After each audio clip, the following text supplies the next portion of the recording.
Je vais prendre un autre élément encore. Pourquoi nous jeûnons? Ça, c'est dans le livre de Matthieu, chapitre 17, au verset 21. Les disciples vont s'approcher et vont dire que pourquoi nous n'avons pas pu chasser le démon ici? Jésus leur dira, mais cette sorte de démon ne sort que par la prière et par le jeûne. Donc nous comprenons ici là que le jeûne est un pouvoir. Le jeûne est un pouvoir. Il y a des démons qui partent par simple déclaration.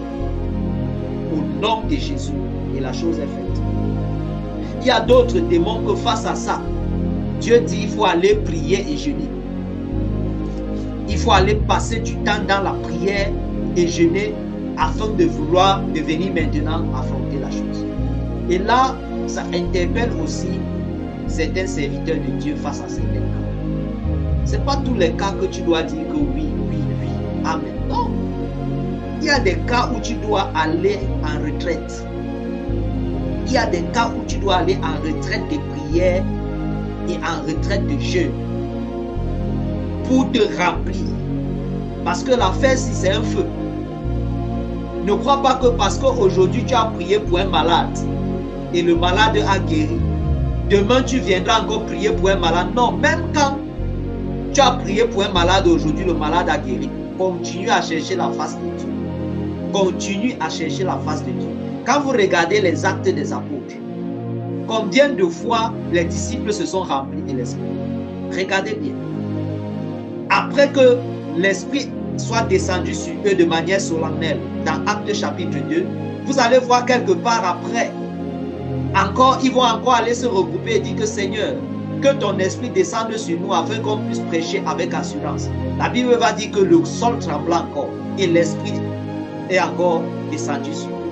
Après encore, donc ça veut dire que tu as besoin permanemment d'être rempli. Est-ce que tu peux passer du temps comme ça dans ta chambre?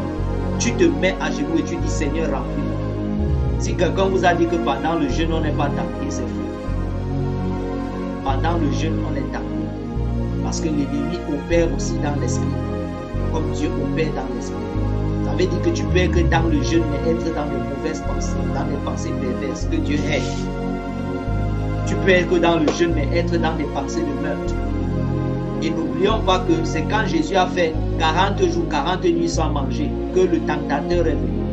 Donc ne crois jamais que la tentation va te fuir parce que tu es dans le jeûne. Non. Au contraire, c'est un moment favorable pour l'ennemi de te tenter. Pourquoi? Parce que ta chair est maintenue. Je peux dire quoi? Parce que le corps est inactif en quelque sorte. Permettez qu'ils disent ça comme ça. Parce que je sais que le corps fait beaucoup plus d'autres choses que manger.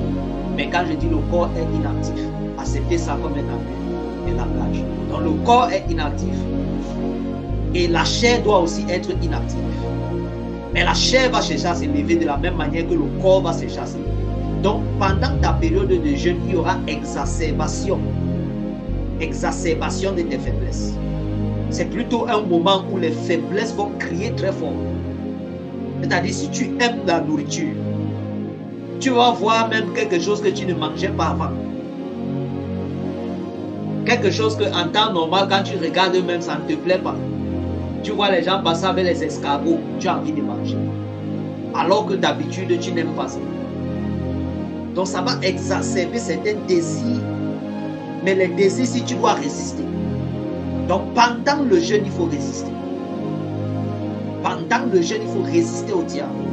Et on dit résister au diable, il fuira loin. Jésus-Christ a résisté après 40 jours et 40 nuits. Donc sache que pendant ton jeûne, tu seras tenté. Et la première tentation qui est facile, c'est celle où tu seras tenté à manger. Et tu seras tenté à pécher. Tu seras tenté à manger, c'est-à-dire la nourriture du corps, et tu seras tenté aussi à manger la nourriture de la chair qui est le péché. Il y a un mystère ici. Il dit, les amis de l'époux. Les amis de l'époux. C'est-à-dire, Jésus leur répondit, les amis de l'époux peuvent-ils s'affliger pendant que l'époux est avec eux? Donc Dieu nous montre ici là que c'est une forme d'affliction. Donc tu affliges ton corps. Quand tu jeûnes, tu affliges ton corps. Et il dit, les amis de l'époux peuvent-ils s'affliger pendant que l'époux est avec eux? C'était une manière de dire qu'ils vont jeûner pourquoi? Lorsqu'ils marchent avec la révélation qu'ils cherchent. Parce que Dieu était comme eux, Jésus parmi eux était la révélation manifeste au mieux. Parce qu'on jeûne pour avoir quoi? Parfois, lorsque nous jeûnons, nous recevons quelque chose de Dieu. Donc, il y a une révélation de Dieu. Il y a une révélation de Dieu. Lorsque nous adorons Dieu, il y a une révélation de Dieu. Dieu répond par le feu. Dieu répond par la nuée. Dieu répond par sa présence angélique. Dieu répond de toutes les manières. Lorsqu'on adore Dieu par le jeûne, lorsqu'on jeûne, il y a quelque chose qu'on attend en retour. Indépendamment de ce qu'on souhaite. Parce que avoir un sujet de prière, c'est-à-dire que tu as déjà un souhait. Mais tu recevras toujours quelque chose lorsque tu adores. Donc je ne veux pas que ce soit mal compris. Aussi longtemps que tu vas jeûner, tu vas recevoir quelque chose. Tu recevras quelque chose. Même si tu n'es pas parti avec une attente particulière. Parce que la Bible déclare que vous connaîtrez la vérité et la vérité vous affranchira. Donc ce qui nous affranchit, la Bible ne dit pas que vous jeûnerez et le jeûne vous affranchira. La Bible ne dit même pas que vous prierez et la prière vous affranchira. Mais la Bible dit que vous connaîtrez la vérité. Ça veut dire que parfois, lorsqu'on se rapproche de Dieu par le jeûne, il y a une révélation qui vient nous affranchir de certaines choses. Donc Jésus dit ici là que les amis de l'époux ne peuvent pas s'affliger pendant que l'époux est avec eux. Mais le moment va venir où l'époux va partir. Donc là, justement, Jésus est allé au ciel. Il nous a donné son esprit. Mais l'époux n'est plus là, physiquement. Donc il y a une raison pour nous de s'affliger, justement. Pourquoi? Parce qu'on veut qu'il revienne.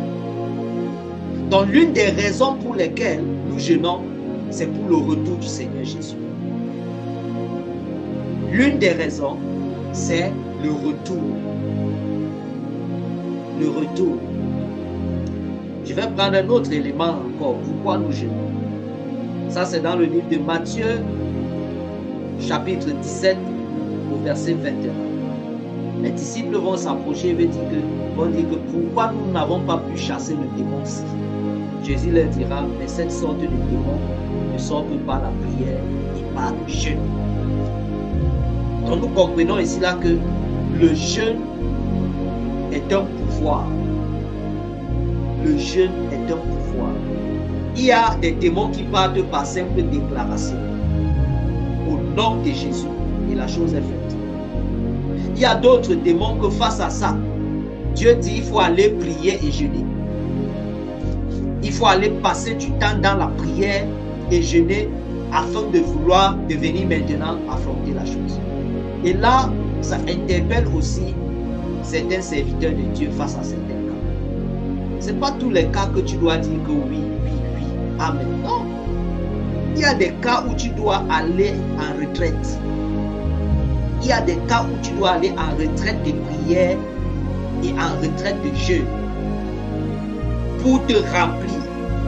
Parce que l'affaire, si c'est un feu, ne crois pas que parce qu'aujourd'hui tu as prié pour un malade et le malade a guéri, demain tu viendras encore prier pour un malade. Non, même quand tu as prié pour un malade aujourd'hui, le malade a guéri. Continue à chercher la face de Dieu. Continue à chercher la face de Dieu. Quand vous regardez les actes des apôtres, combien de fois les disciples se sont remplis de l'Esprit? Regardez bien. Après que l'Esprit soit descendu sur eux de manière solennelle dans Actes chapitre 2, vous allez voir quelque part après, ils vont encore aller se regrouper et dire que Seigneur, que ton esprit descende sur nous afin qu'on puisse prêcher avec assurance. La Bible va dire que le sol trembla encore et l'esprit est encore descendu sur eux. Après encore, donc ça veut dire que tu as besoin permanemment d'être rempli. Est-ce que tu peux passer du temps comme ça dans ta chambre? Tu te mets à genoux et tu dis Seigneur, remplis-moi. On sert Dieu aussi de tout notre corps. Donc il y a les moments où Dieu veut qu'on lui sacrifie notre temps. Il y a les moments où Dieu veut qu'on lui sacrifie aussi notre corps. C'est-à-dire, c'est un peu comme si tu décides qu'aujourd'hui, je veux servir Dieu avec mon énergie. Comme Dieu est esprit, je ne dépenserai pas mon énergie pour marcher. Mais je mettrai mon énergie uniquement dans la communion avec mon Dieu, dans la prière. Alors tu pries et tu ne dépenses pas ton énergie pour manger. Parce que la vérité est que quand tu manges, le corps travaille à faire quoi? À digérer ce que tu as mangé. Donc tu as décidé que ton corps ne travaillera pas à digérer ce que tu as mangé. Mais tu maintiendras ton corps inactif afin que l'esprit se meut, afin que l'esprit, lui, tu te rapproches de Dieu qui est esprit. Donc, la femme qui était veuve, elle servait Dieu dans le jeûne et dans la prière. Donc, c'est d'abord un moyen pour nous de servir Dieu. Ce n'est pas toujours quelque chose d'obtenir, non, ce n'est pas toujours pour nous un moyen d'obtenir quelque chose de Dieu. C'est d'abord un acte de service. C'est pour ça que vous allez voir des personnes dire que moi je jeûne 2 fois par semaine, moi je jeûne 3 fois par semaine. C'est-à-dire que ce n'est pas forcément qu'il y a un sujet rattaché à ce jeûne en particulier. Mais il sert Dieu dans le jeûne. Il donne son énergie à Dieu, il donne sa force à Dieu. Il sert Dieu aussi avec son énergie. Vous comprenez? Ce n'est pas une pénitence. Et Dieu regarde au cœur. Parce que quand vous lisez Isaïe 58, vous comprenez que Dieu, en fait, veut dire que l'obéissance vaut mieux que les sacrifices. Parce que le jeûne est une forme de sacrifice. Donc Dieu veut dire que l'obéissance vaut mieux. Qui préfère des personnes qui ont bon cœur. Des personnes qui ne font pas semblant. C'est-à-dire que ton corps mène une activité de sacrifice alors que ton cœur n'y est pas. Le cœur est méchant. Le cœur oppresse le pauvre, le malheureux. Tu ne peux pas donner quelque chose à quelqu'un. Tu es chiche, mais tu es en train de parler du jeûne. Tu es en train de parler. Non, Dieu ne veut pas la forme. Il veut d'abord le fond. Il veut d'abord le fond. C'est pour ça qu'un jeûne, ça se prépare dans la sanctification. On entre dans la sanctification. On entre dans la présence de Dieu. Et Dieu, on les vote, il va répondre. C'est-à-dire que quand tu vas jeûner, Dieu lui-même va prendre plaisir à ton jeûne. Il va comprendre que mon enfant s'y est sauvé. Mon enfant s'y est sauvé. Il n'entre pas de manière souillée. Il ne vient pas souiller ma présence. Mais il entre avec crainte et tremblement. C'est quelqu'un de bien dans le cœur. C'est quelqu'un qui fait le bien autour de lui. C'est quelqu'un qui aime les hommes, qui aime son prochain. Donc, le jeûne que Dieu a, c'est un jeûne qui se fait sous le fondement de l'amour. Il faut aimer Dieu et il faut aimer ton prochain. On n'entre pas dans le jeûne avec un cœur colérique. Comment dire ça? Un cœur coléreux.